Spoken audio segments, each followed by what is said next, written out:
point, let it be deleting one extra word or whatever, you mention it clearly that you told me to do this, I have done it in this way. So that much emphasis you have to give to every comment from the reviewer. For example, this was one of the comments I got. This graph looks nice, no? Yeah. So I didn't want to change the graph, frankly. I had made this graph with a lot of analysis and I was in no mood to change the graph. But I got a comment which said that your range of data spans only from 15 to 50. Okay? And for tigers, it matters to be much larger. What is 15 to 50 for tigers? I agree, but I didn't want to change it. So what I did is, the only way I could have done it was through meta-analysis. So what I did is I actually quickly, when the review comments came to me, I did some meta-analysis and found out what the pattern is. And frankly, this pattern didn't make sense to me at all. And that was primarily because each person in the two-camera tracking, they have their own set of problems. And each one's trying to deal with their own thing.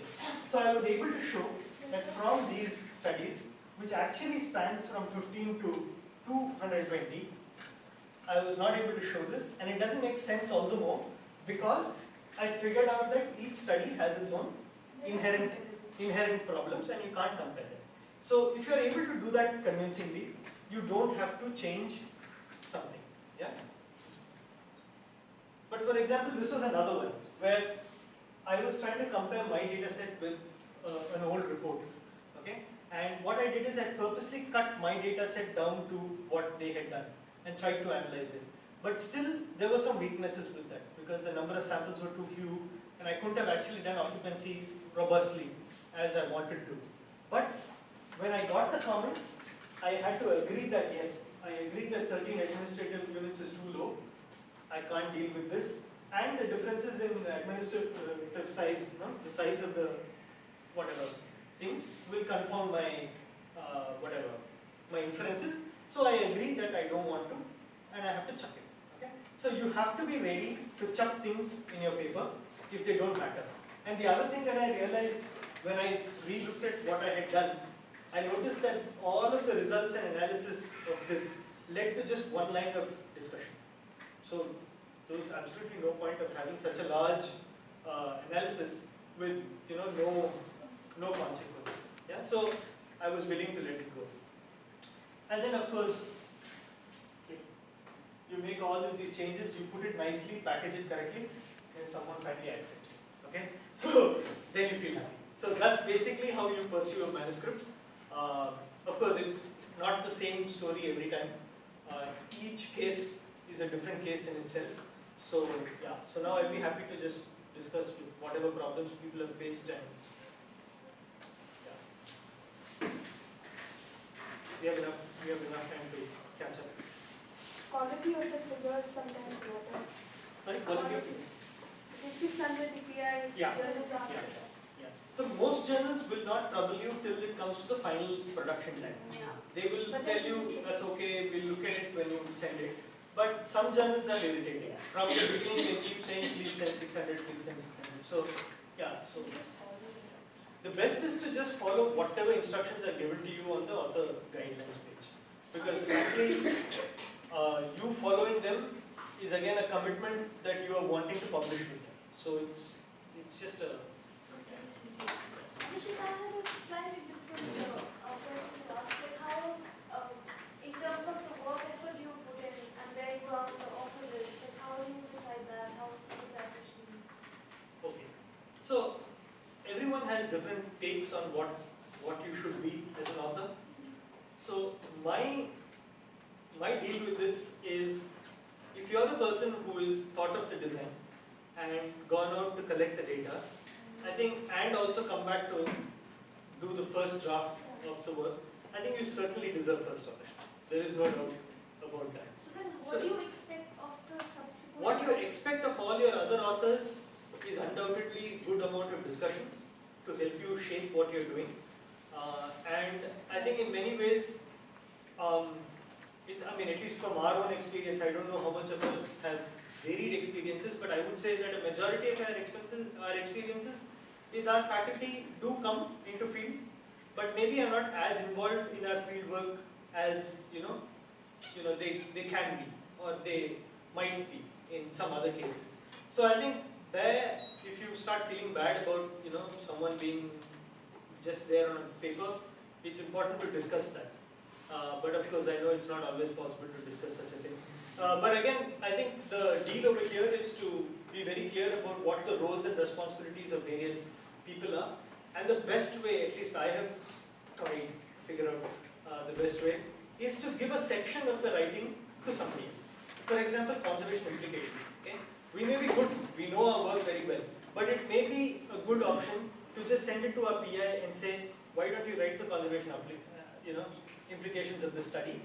It may not be something that you finally use also, but let's just get it written once. Because frankly speaking, frankly speaking, if some section is written by someone else, it's easier to edit than to write the first version of it. So the best that we can get out of our co-authors is to ensure that each of them has one small section that they send out to you. Yeah. Also, whom to include and whom to exclude. So, whom to include, whom to exclude. So, again, this is a very difficult question to answer. I think it's all case by case. But in my case, I have had an situation where I have included people who did field work for me. Frankly speaking, at the end of it, I feel, it didn't really, I didn't benefit, they didn't benefit. Because for them, that one paper is the only thing they have on their CV. But it doesn't really matter to them because they're not in academic careers anymore. And in many ways, it was just an unnecessarily large line of authors. So, yeah, it depends. So, if some people feel that only field work, is enough to qualify you for authorship, fine. But I would probably not. That might as well give it to your field assistants. I think they spend more time in field with you than anyone else. So, I think it should be clarified right in the beginning. So if you have a volunteer working with you or somebody, you have to be very specific that do not have, if you think that you don't want to give authorship, you should tell them right in the beginning so that they don't have any unreal expectations. Yeah, false hopes. Yeah. Ideally, they should be involved in some conceptualization at least. Because end of the day, we all know, we all collect data, but getting a paper out is a completely different ballgame. And that involves a lot of intellectual inputs. So, I think some kind of involvement is good. If there is a volunteer who is taking an additional step to do something, add some value to your work, I think it's worth considering them for authorship. But beyond it, I think if you're just using someone who's coming and spending a summer with you, doing an internship and just collecting data without any thought, just following your instructions, I don't think it makes sense. But if someone influences, politically, Yeah. but doesn't contribute anything to the intellectual conceptualization or writing the Ideally, we should never include them if we can help it. But most of the There are time some we are political not. papers. Yeah, we are not in a position to take a decision. Then there's no option. But ideally, if we can help it, we should help.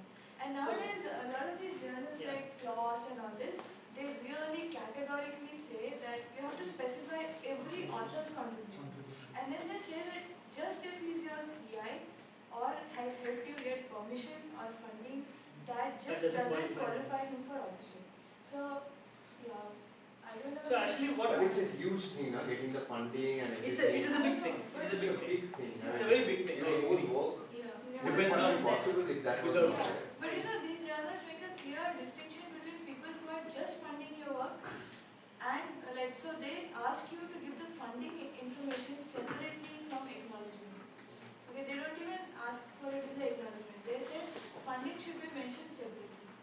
And if somebody helps you get permission also, people really discourage them from new authors. It's like, it's a very, because So usually world is completely different. What's happening nowadays is at least some of these journals, like PLOS for example, they have heads who wrote the paper, who designed the study, who analyzed the study, who brought in the reagents if it's required, things like that. Then they ask you to list the authors who fit in. So in fact, they themselves raise issues when one author appears in only one of these categories. If you are only one of them, then there's, of course, not writing. They have some importance also. Writing and analysis, they don't. Writing think- also, they ask you to add something more for you. Oh yeah, correct. Yeah, that's what happened. So yeah, in my case, I'll just tell you. So Vivash was my co-author, and frankly, he was only in the writing section. So they actually got back to me and said, Is that all he did? So then I said, no, okay, fine, I'll add him one more place. Had to add him somewhere else. But that's what happens. So you have to, that's where we're looking at. that's what they look at. So they actually get back to you and ask you to clarify the stand. So I think, yeah, that is unfortunately a conscious, your own decision. Yeah, and one more thing that is generally practiced in biological sciences is that your PI or the head of the lab is usually the last author, not the second author. The last author is the person who is said to have Conceptualize the entire the project. broader perspective of the project. So that's also good. Unfortunately, there are ideal ways of dealing with it, but I think most of us don't have that choice. So there is no point in fighting however bad we feel. So what do you expect out of your PIs when you write paper? Let me just ask. Please discuss, what should be the framework of Should be the paper and what are the things that we should be discussing, because sometimes it is our first time Correct. when we are writing papers, and these people have some experience, I guess, and then they should be telling us. So again, I don't want to do PI bashing, but unfortunately, even in the first response that I gave, the one with the 7-pointer thing, yeah, it was okayed by both my PIs. Okay, they said, yeah, it looks good, send it. So I sent it, and this is what I got, the rejection. So unfortunately, what happens is being in touch with current, publication styles is also very important. As a person writing it, like Yeah, as the person writing it. not as a supervisor, but as the person who Who's writes, actually doing the main- conceptualizes a paper and sees it through. In most of our cases, our PIs are sometimes a corresponding author also, but they are not actively involved in pursuing the paper. So it makes a lot of difference. So that experience also doesn't come from Translate. them. So most of us have actually learned all of it the hard way by getting rejected multiple number of times. And then you And figure out learning what you from went wrong and Yeah. how you went wrong, and then Sometimes, you the correct it. reviewers have pointed out that I recently had it. One of my reviewers, I put the raw data in my supplementary file when I submitted to him. And he just reanalyzed the data because I had given the raw data. So he completely reanalyzed it and asked me, why don't you analyze it like this? So he gave me R codes to look at it, And then what happened, usually, you just thank the editors, reviewers just like that. So I just thanked the reviewer in the next term and he said, I helped so much, why didn't you put my name? Because he had signed off his name. Okay, so then he told me, so these are ethics, which nobody has taught us. But Who should you be learn it thanked? down the line. But somebody, scolds you from the review team and tells you, you are, really being really bad, you are not even acknowledging the help that I extended to you. So then we learned it. So ideally these are things which should be just taught to us at some stage. One more thing is that, gift authorship, recently one of our friends had this episode. One girl went and did an internship with an NGO. I won't name the NGO. And then she submitted a report. And then after 2 months, the guy from the NGO sends her a published paper in some shady journal and said, oh, by the way, we just published your work in this journal. Okay, and that had her name and some other 3-4 people's name. So that is completely unacceptable. Like, you should never add anybody as co-author on your paper without having their written consent over it. Like, you should send your manuscript, the first draft, to everybody concerned and ask them explicitly, would you like to be a co-author on this paper? In fact, Even if actually, it's your PI. yeah, in fact, actually, even this is something that we don't do, but it's also extremely important, is even when we acknowledge somebody, in an acknowledgement section of a paper, you have to ask them consent, are you willing to be acknowledged on my paper or not? Okay? It sounds like hey, I'm doing you a favor by, thanking you. But the truth is maybe that person doesn't want to be associated with your work, right? So recently there was a paper that came out in PNAS for which Vivash got acknowledged. But he said, I met that fellow only for like 5 minutes in some meeting, I don't even know that guy properly. But that's what happens. So that fellow thinks that he's doing a service by thanking. But in truth, actually it's a disservice. Yeah? So it's important for you to also, suppose someone has helped you with analysis, it's good to ask them. You helped me, can I take the liberty and thank you in my manuscript? If that person says yes, fine. If the person says no, it's better you don't do that. Because maybe they just don't want to be associated with what you're doing. So in that such a way, that's what we can do. If somebody is published these things, what we can do? You can write to the editor. You can write to the editor. That it was, my name was added and my work was published without my knowledge. See, the thing is, every time a journal asks you to submit a paper, there is one box that you have to tick which says no conflict in interest. Okay? The way we deal with it is like, okay, if you are submitting, who bothers? It's just a tick box, just put a tick box. It's actually a very serious clause. It's a binding. So if you bring up that issue and say that yes, there was a conflict in interest but it was overlooked, then it becomes a case. And you can actually pull the paper back. You can retract it. Yeah, and however easy it might be, do not resort to things like plagiarism and doing these kind of unethical things, putting people's names and all. Because we know of instances, somehow because of our cultural whatever, and because nobody wants to spoil a young researcher's life, nobody will pull it up and, Make a story. make a story about it and all. People try to keep it quiet, but these things really spread like wildfire. If you have been caught doing something like that, everybody in a small community is going to get to know about it. And we know of people who are being denied employment just because of that.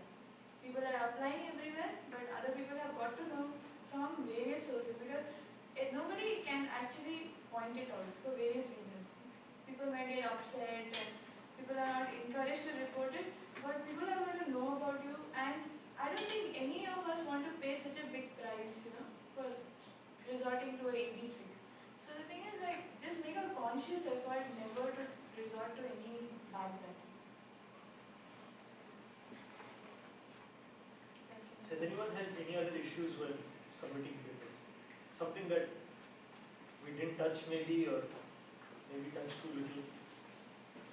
Suppose we are discussing an idea in which we got in some book or some paper in 2-3 sentences. So do we write the reference after each sentence or do we write it at the end? So, there are specific ideas again.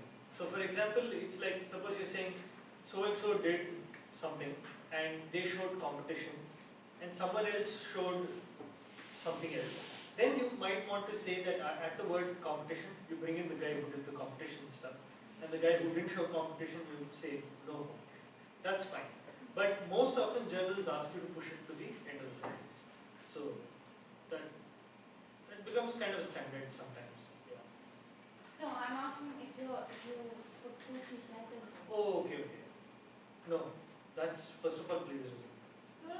Oh, not if you copy it. No, she's saying the Okay. same Not idea. one Same idea. Same The paper, she's saying- idea you put in 2-3 sentences, then where do you put the reference? Then at the end.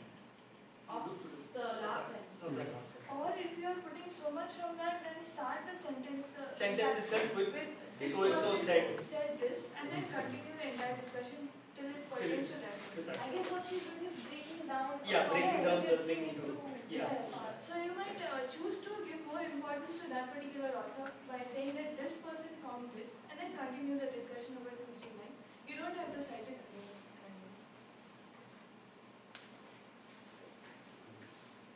And yeah, the other thing that I didn't talk about is active voice and passive voice. Most of us keep writing. What was the example that we had? Whatever, like, Yeah. say So, line transit was walked. Line transits so were many walked times. so many times. Now most journals ask you to change it to an active voice. Just say that we walked so many line transits from this time to this time. So it's, you're encouraged to give it in first, in active voice. And also very often, something that we don't do is when we say also who did the collection of data, some journals actually insist that you say that first author so-and-so collected the data. So it's clear even in the methods, right from the beginning, that one person did the job or 2 people did the job, And whatever, especially like variables which really which depend matter on on the observation. Say for example, behavioral observations if you have, you always have to write which of the authors did all the observations or if they were done by multiple authors. Because then the reviewer would want to know if observer might have had influence which you didn't account for. Second thing is morphological measurements. Okay, that is also very observer prone. So things like that you have to mention who made these measurements.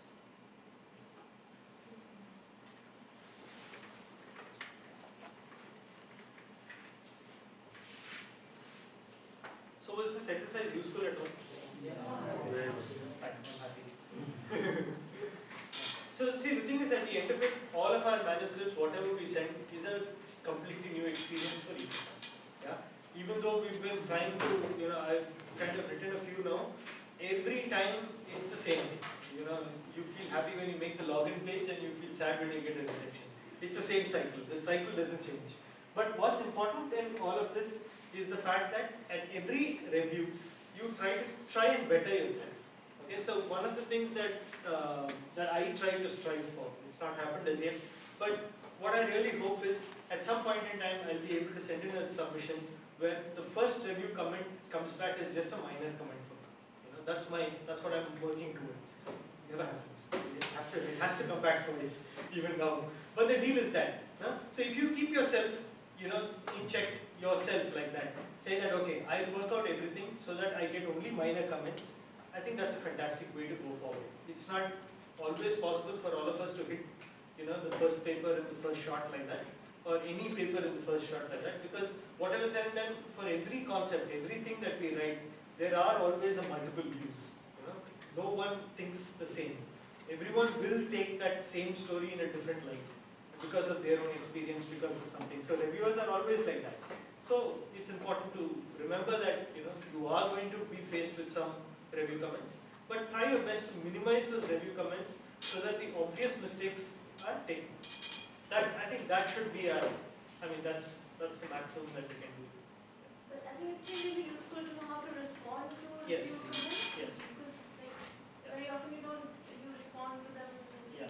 So responding to review comments, in fact, is something that requires. It's quite an art actually, because you've got to learn to do 2-3 things. You need to learn to lie at the right time. You need to learn to know your strengths of your analysis also, and also know the weaknesses clearly. So you shouldn't be, outrightly rejecting something very valid, because then you're losing credibility. And you need to also learn to disguise a few of the things to ensure that the main message which you want to say is not lost. So, yeah, I think that does become a kind of a... Maybe with a few examples, if you can elaborate where we cross the line of plagiarism, that would be... Plagiarism?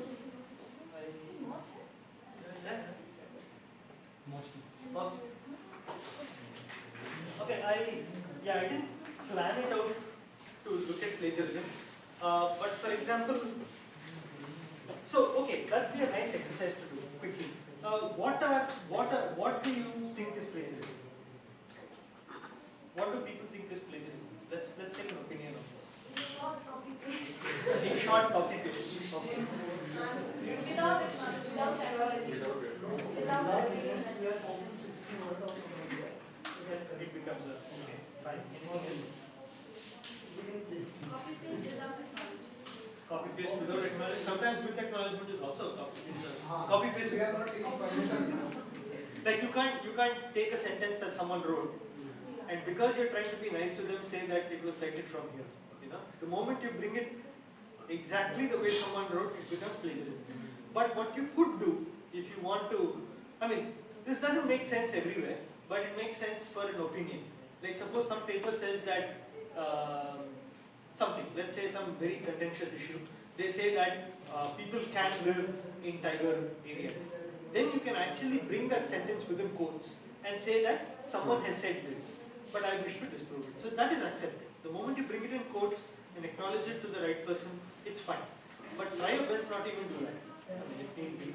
But that's okay. So we agree, copy paste is plagiarism. What if you copy paste your own work? Is that okay? That's okay? No. Okay. So that's also plagiarism. Okay. That we agree. Then what else is plagiarism? Self-plagiarism. Yeah, then what about another thing is, say for example, you have published a table in Journal K, and you are writing another paper which also uses that same table, and you want to put it up in Journal B. Do you think you have the right to do that? So basically, ideally what you should be doing is writing to the first journal's editor, publishers, and requesting them For copyrights. for Copyright transfer. or permission to use this table again in another way. If you want to put it as such, if you are making some major modifications or adding data to say a figure to make more sense, then it's okay. You're like, if it completely has new it's fine. Otherwise, you need permission from the first journal's editor to reproduce your own data for a model. But sometimes you get tables of figures saying modified from so and so. Exactly. That is with permission. That is with That is with permission, right? That Most is often with when it's permission, or say if it's based on that data, then you just put the source. adapted from. Adapted from, then you put the source in the. For that we no need permission. If it puts like adapted. Just put it Just as- we took the concept idea from them and we. But it's just like plagiarism, no? You have to modify it enough in That's your what we own have to modify. sense to just put it as source. If you're reproducing it as such, then you really need permission from the authors, from the editor. For example, this is what I case take on. For some really trivial stuff, like you have written a study area, and you are again writing, and the study area is not changing, and you just have to come with new words. So, How do you deal with I that? agree. So what I've started doing with study area is I've started rewriting study areas dependent on my situation. So in fact in the tiger paper that I wrote it completely based on these two habitat blocks. So I didn't explain anything else in my study area. I explained that habitat block 1 is like this and habitat block 2 is like this. And that's all. Because that's what mattered for my study. But now for the next one that I'm doing, what matters is elevation matters, vegetation types matter. So I'm bringing all of those information into my next paper. So if you, from the beginning, you're able to judge that all these things I don't have to write. For example, what are the species present in your landscape? You don't have to sit and say that in this landscape, you're writing a vegetation paper, and then you say, in this landscape you have tiger, sloth bear, black bear, lion, Unless whatever. you're saying that this habitat is like Unless you're saying that- important for Yes, yeah, that's fine. And That's fine. ideally, the first But paper not you as a write disconnected. the first paper you write should contain all this information. Yeah. Then what you can say is, in the subsequent papers, You cite. for more information, refer to that paper. Yeah. That's it. You That's cut down on all that crap and come straight to the point. Guys. Actually, nowadays, most people actually, if you look through most of the bigger journals, the emphasis on study area is really decreasing. You hardly find any sentences in the study area itself. They just quickly brush through it and go into, the species of interest or something like that. So yeah, but that is true. But that becomes a problem when you have to deal with rewriting something. You have to be innovative, change the sentences up Yeah, and say down. for example, like my study, it spans the entire Himalayas. Okay, so I can write like a thesis about Himalayas and the vegetation and everything. But it doesn't matter. Like in most of the papers that I'm writing, for me what matters is some papers I have differentiated it into two study areas, East and West. So I have to clearly define what do I mean by East. So I have to say beyond Sikkim to Arunachal is East. Say for me most of the time it's like East of Nepal is East, West of Nepal is West for me, because I have not sampled in Nepal. So I have to define what I mean by those categories. Second thing I talk about is, Trevor published a paper about how species decline from the East to West. So I say that, in this landscape, as we move from East to West, precipitation declines, and with that, species richness declines by half. So that is enough for a context that I want to set for my paper. So I do not need to ramble about vegetation changes from this to that if I'm not talking about it in my study at all. So you have to take a decision on what's important. And always try to reduce the number of words that you need to write. So I think that's the general.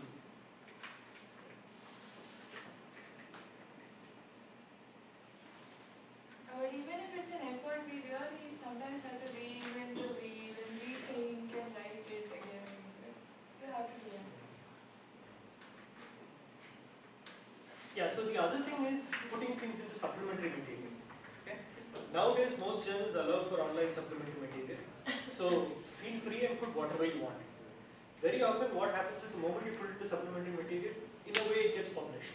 Right? It's a publication of sorts. So you can actually recite yourself and take care of it without, actually having to go through the job of publishing it elsewhere or something like that. So for example, I had some 3-4 density estimates of tigers, and it mattered for my hypothesis setting for this PLOS paper. So what I did is I just put it as a supplementary material and said I did camera trapping and then finished it. Frankly, the camera trapping didn't matter in my entire paper. It was only for my hypothesis. So you learn to just relegate it. Sometimes you feel bad, you've done so much work and then you made it a supplementary material, but don't bother. just do it. Sometimes it just helps you, Yeah, get your job done. especially push things into supplementary material if it gets greater clarity to your work. Sometimes you feel that you have cluttered your paper